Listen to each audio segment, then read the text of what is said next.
le bilan de l'année pour Nicolas Sarkozy est à ses yeux flatteur et aux yeux de l'opinion publique absolument désastreux.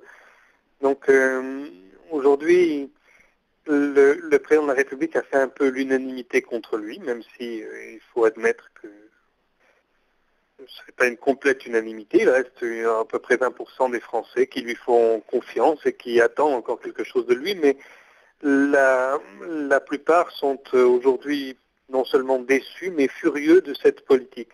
Alors, ce qui est étonnant dans cette situation, c'est que il n'y a pas de perception claire de l'endroit où se trouve le problème. C'est-à-dire que les gens reprochent à la fois le fond et la forme à Nicolas Sarkozy, mais ils ne savent pas décrire sa politique et ne savent pas ce qui les gêne précisément dans cette politique.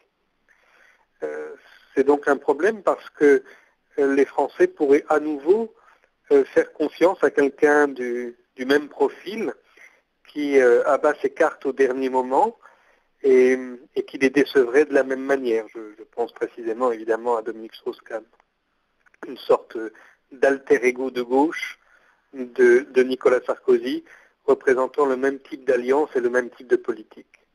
Écoutez, un récent sondage a demandé aux Français s'ils étaient optimistes pour l'année à venir, et ils sont 3% à être optimistes, 3% seulement. Donc ils ne voient absolument pas comment sortir de la situation, où d'ailleurs eux-mêmes se sont mis en choisissant de mauvais leaders. Dans le même temps, on apprend, d'après les comptes de la Sécurité sociale, que les Français sont les premiers consommateurs au monde d'anxiolytiques, c'est-à-dire de médicaments contre l'angoisse. Donc on n'a jamais vu une situation psychologique aussi lourde en France que celle-là.